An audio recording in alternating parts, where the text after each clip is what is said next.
Hi, this is Cindy, your host of the Kindness Advantage, where in 10 minutes or less, I will share ways you can implement kindness not only into your personal life, but your business and organization as well. Thank you so much for joining me back here again this week. I have titled this episode, Everything Isn't Black and White. So, kindness is one of those things that's not black and white. In fact, we need to live more in the gray area. And I am inspired by this podcast episode because of a recent audiobook I was listening to titled On Living by Carrie Egan. In fact, this episode is solely based on chapter 6.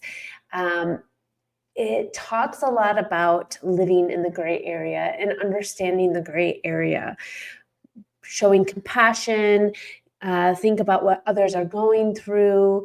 And that's kindness, right? And sometimes we forget that part when we are dealing with people, especially people that are challenging, especially people that are troubled.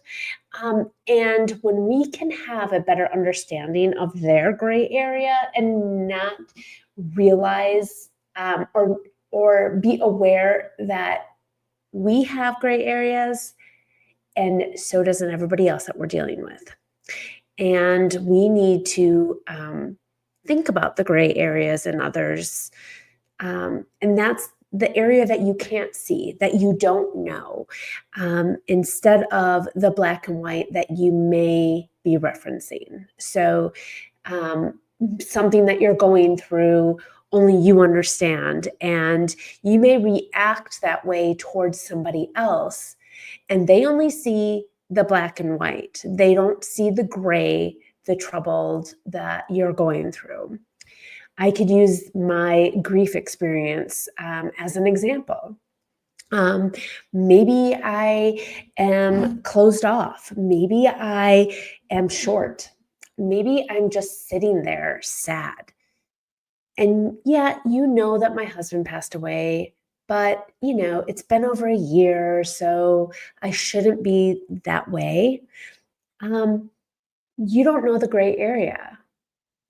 Maybe something triggered my sadness that day. Maybe you don't even know that my husband died. And maybe you're talking about your loving relationship, and that brings me sadness. That's my gray area. And it's not that I can't be happy for you. I am. Uh, that brings me joy when I see people that are happy and in love. But I'm also a little sad because I lost that, right? So that's my gray area. And when I'm dealing with other people, I have to not only acknowledge my gray area, but I have to acknowledge their gray area too. So this chapter in this audiobook really struck a chord with me. And I'm like, I have to share this because when I talk to organizations about the power of kindness, especially in the workplace, we talk about having compassion and, uh, you know, seeing the viewpoint of somebody else, but I've never thought of it as the gray area. So everything isn't black and white. What we see, there are layers and layers and layers of what people have gone through, experiences that we have no idea that has molded them into the person that they are. Or when they show up to the workplace, what has happened in between the minute they woke up and the minute they walked through that door. There's a lot of different layers, right? So she talks about these layers. There are always layers to people's lives, unseen memories under every face, every decision, every movement, or lack thereof. There's always gray in between the black and white. So good. And I think about that as in your leadership role, you have to be aware of that gray area. And maybe you don't need to know the specifics, but you need to realize that the gray area exists. And she goes on to say that there is gray in our lives, but not just in our lives, but in everyone's lives that we meet. And it does not absolve us from not having to act, which means sometimes we have to make those difficult decisions and they just have to happen, right? And even though there's that gray area, they still have to happen. But that can't prevent us from moving forward.